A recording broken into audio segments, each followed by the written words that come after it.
black storm coming. See the lightning strike. Black people rising.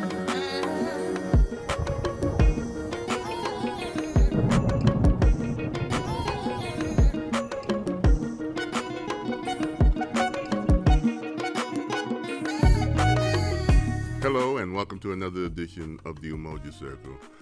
This is a second part of a two-part discussion that I've had about the voting and the violence that was associated with voting when it came to us as people of African descent. But before I go on, let me introduce myself. Again, my name is Keith Smokey Johnson, and the purpose of the Umoja Circle is to correct errors where errors are found and to introduce facts where we find that so many people are working on fiction when it comes to who we are as people of African descent. And I also want to add that I consider myself an educator, not a teacher. I respect the teaching profession. I don't consider myself a professional teacher, but in the sense of the Latin meaning of educator, I'm gonna put it up and let you know why I call myself that. I learned this from a white teacher. Her name is Jane Elliott. She has always been an ally of black people, anti-racist commentator. Some of you might have seen her on YouTube. She's in her 90s now, but she's the one that did the blue-eyed, brown-eyed test in her classroom in Iowa a little bit about a month after Brother Martin Luther King was killed in 1968, and she was affected by it. And she's been on the path of anti-segregation movement since then. But I've always, when I heard her said that many years ago, this is what I've always accepted as who I am. It defines me as an educator, especially here in the Umoja Circle. The word education comes from the Greek edus, okay? And educator, each letter has a meaning. E, which means out, okay, edus. Dus, which means to lead. Edus, to lead out. A, which means the act of. Educe, which means the act to lead out. And the OR, which means one who does. In other words, therefore, the word educator means one who engages in the act of leading others out of ignorance or darkness, as I like to put it, you know. And that's how I associate myself here as when I say myself as an educator. Again, I'm not a teacher. In fact, I respect the teachers. From my education of self-education, I've learned through history that one of the greatest professions that we've created as people of African descent since we were so-called freed in 1865 is the teacher profession. Through books, we've become great scholars, and who we are today, doctors, lawyers, all these things have been taught to us by us in the first part of the latter part of the 1800s and the most of the 1900s. Black teachers, I got to give them props. One of the things that happened during after the civil rights movement is that when we were segregated, we had our own schools. We had our own great teachers. We had our own great scholars. We still have them, but they were shunted to the side, and we went into white institutions. And they didn't teach us the things that we needed to know. That's one of the reasons Carter G. Woodson said we were miseducated, because they will have a narrative that doesn't justify what America is. And one of the things that I learned from people like Carter G. Woodson is that all history is current events. That's why I talk about things here in the Umoja Circle using history and how it affects us. Things that are initiated in the past, like how we got to vote, affects what's going on right now. In order to understand how we might be voting or why so many of us still don't vote, there's a history behind it. You know, there's a precedent. How did we get to this point where we got black people say, well, I don't want to vote. I don't. What's the purpose of voting? Well, unless you live in a different country that we own, which doesn't exist, the system that we have here is a system that requires a citizen to vote. But one of the things that we must understand that we must perpetuate this. There's a myth that we have to fight for the last 200 years since the founding of this country. At the heart of the American story exists a disturbing central paradox. A paradox is a mystery, unknown thing. That exists. The paradox of America is that there's a democracy that exists which declared that all men are created equal. That's what we were told. Yet enslaved and oppressed a large portion of their population to provide independence and prosperity to another portion of the American population. That's the paradox. How can you say all men are created equal, but you enslaved and oppressed one portion of your population that looked like me in order for the domination of another portion of your population that looked like white America? And that paradox has not been faced to this very day. It's been ignored. You know?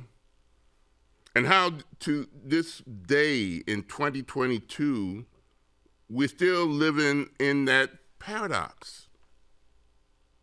You know? If you listen to the Republican Party, yeah, and I'm calling them out. I know there's some of you who say, well, there was the Democratic Party used to be like that. Yeah, but that was 150-something years ago. Or you talk about the Constitution that made with those words of all men are created equal and stuff like that. No. In 1787, when it was ratified, the Constitution, okay, it wasn't until the 13th Amendment, almost 82, in 1865, which is like 82 years later, that black people were freed, at least, from enslavement. After 246 years of non-payment for our labor. A labor that made America prosperous, okay? Non-compensated, non-economically compensated labor. Ignored, and we were just told, oh, we were free in 1865. But that's 82 years after the Constitution. That's the paradox. Excuse me. We are told that somehow that Constitution is the beacon for the American dream. It contradicts itself in the action historically that we're talking about. And that's what I'm going to talk about more, basis that, it wasn't given to us as people of African descent. I'm basing these two parts of my discussion on these two books here. One of them is called, which I love, We Will Shoot Back. Okay, this is about how people in Mississippi were not the docile people that somehow, when you look at some of these movies that white Americans have made about the civil rights era, that we were some kind of docile, accepting, afraid, letting the Ku Klux Klan do whatever the heck they want to do, then wait for the federal government to come and free us. Okay? The great white hope, the great white male. No, we fought. And this other book here, which is, I love this title, but it's a serious title, again, deals with the Mississippi. But when I just use in Mississippi, we're talking about Alabama, all these other southern states, black people fought vicious. Okay, but it got a name, a title, which was based on a statement that an elder black man told Martin Luther King in the early 60s when he was down there registering people to vote And this nonviolent stuff, and it wasn't stuff that was used.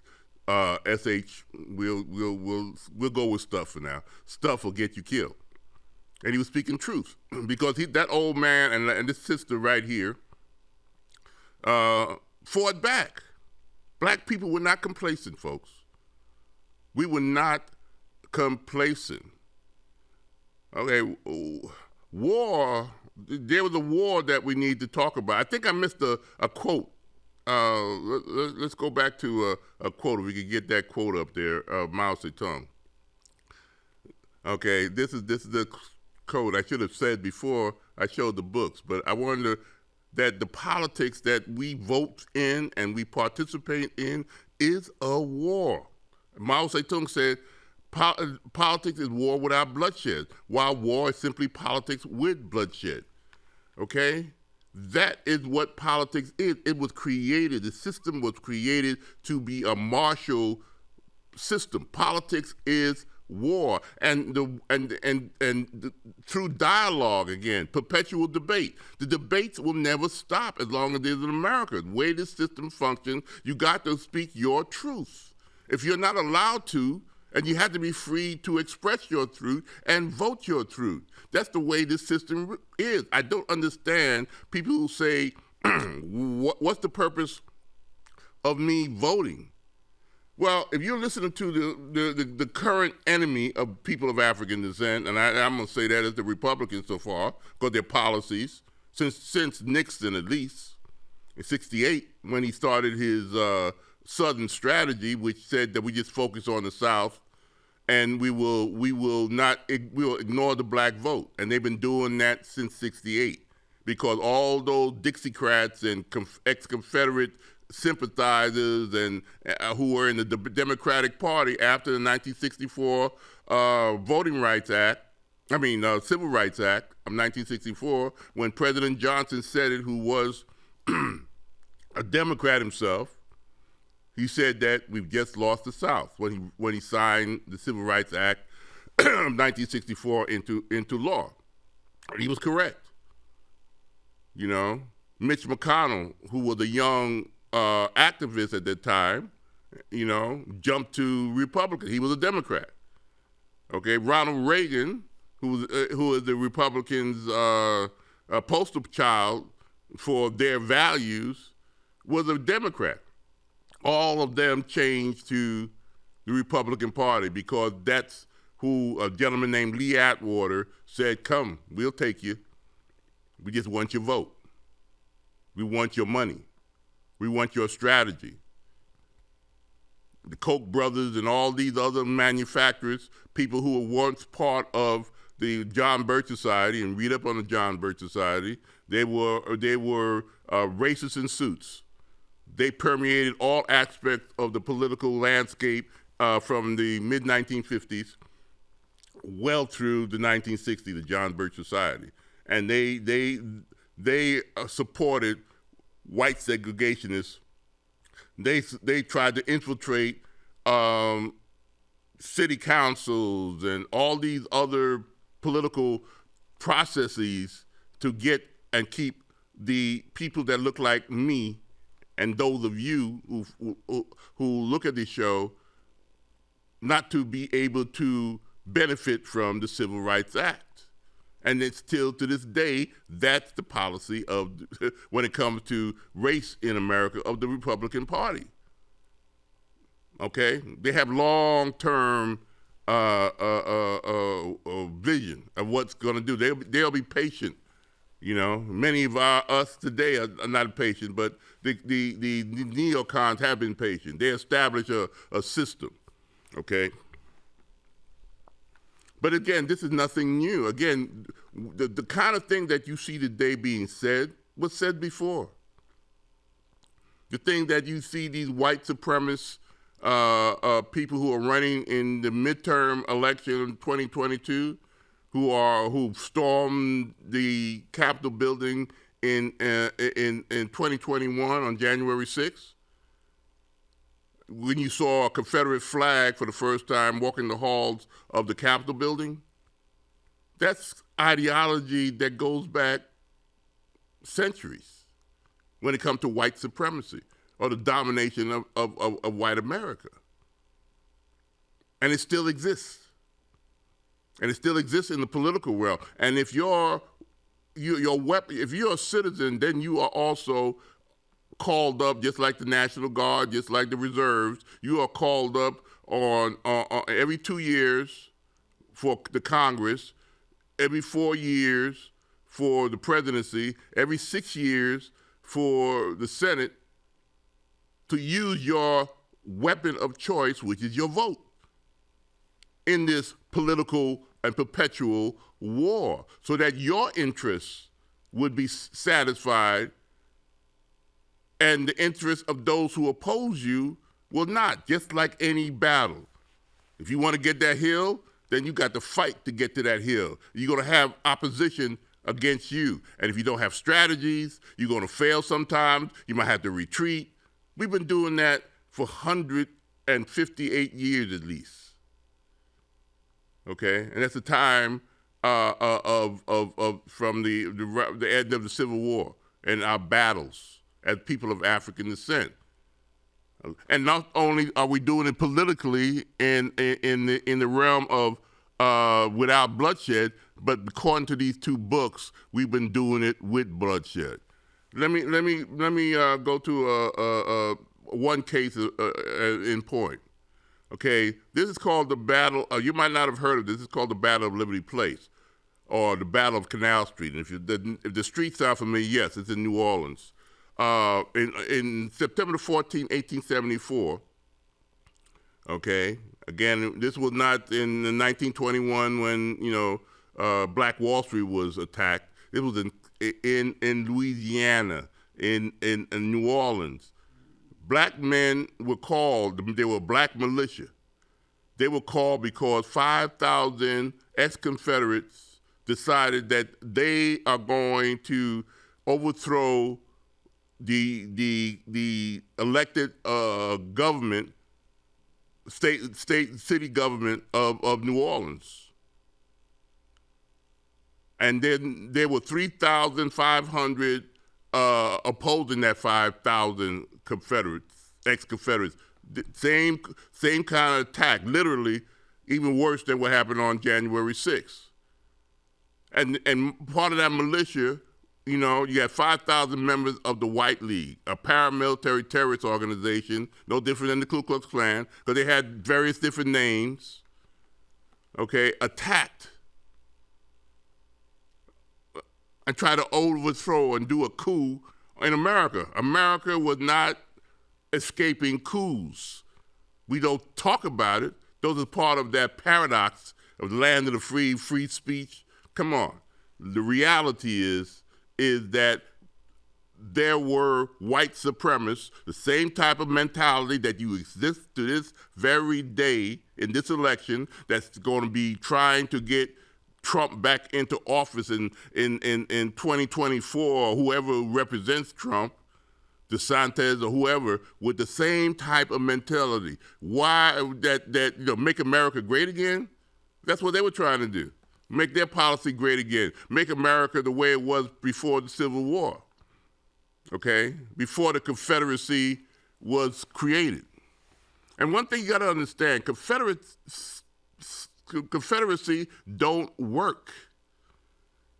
We talked about the Constitution in 1787 when it was ratified and when it was passed after 2 years of people discussing it in 1789. The reason they came together in 1787 was to fix the Articles of Confederation, because it did not work during the Revolutionary War. Every state independent, a weak central government, states' rights, okay, the same thing you're hearing today. Each state is a sovereignty on its own, okay? That's, where everybody is their own country.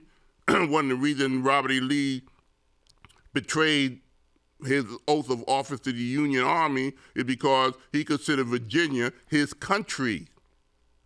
Not to think about the United States. And, you got the American flag, flying along the Confederate flag in some of these protest marches, that you have today in the 21st century, that's BS.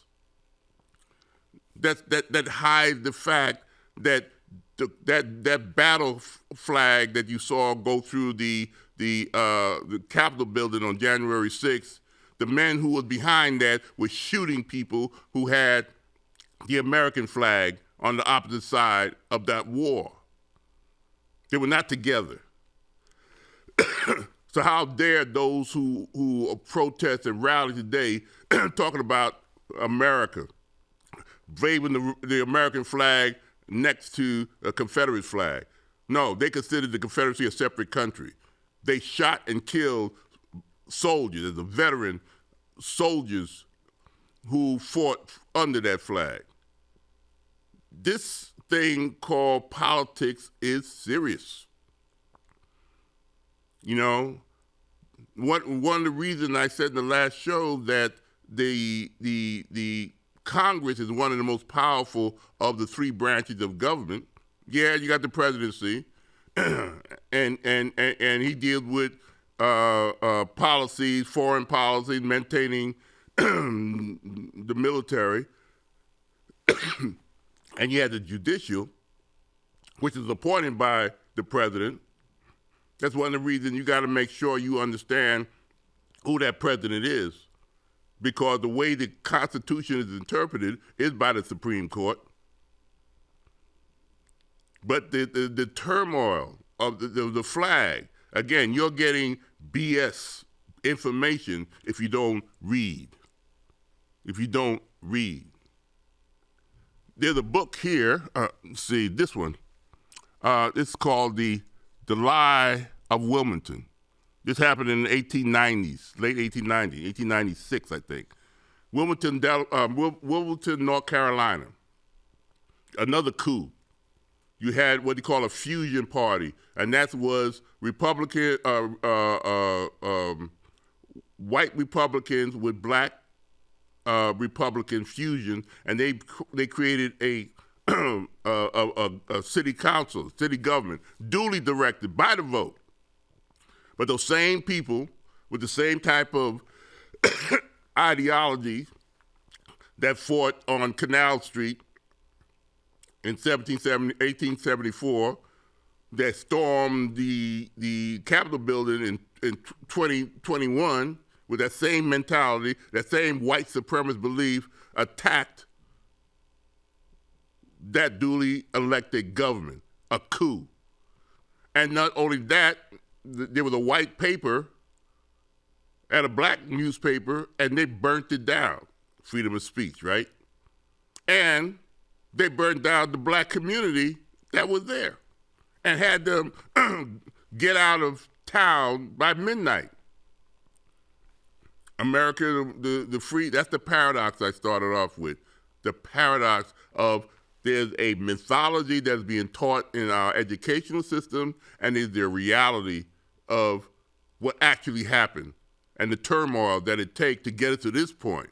And if you don't vote the right people onto office, the turmoil will continue because the system doesn't function any other way. I think it was British Prime Minister during World War II who wrote a book, and in that book he said, Winston Churchill, who said that democracies are messy, as he would put it, but of all the other types of governments in the world, it's the best thing we got going. And this is the best thing we got going. A democracy is going to be messy because, again, according to Mao Zedong, politics is a war. But without bloodshed, and war is politics with bloodshed, and wars are messy. And if you think you could sit back, how could you sit back saying that you're not going to participate as a citizen or a citizen soldier, at least to vote, to get the right people into those positions of power and allow those enemies that are going to be detrimental to your children, because that's what they say. And if you're elderly, they're going to get rid of the Social Security and and other benefits that we've had since the 40s, because every time you work and you see that SSI on your paycheck, which they take out, that's Social Security. And what they're saying is a benefit? No, you earned it, and every paycheck with your blood and sweat and work ethic, and you put into that Social Security.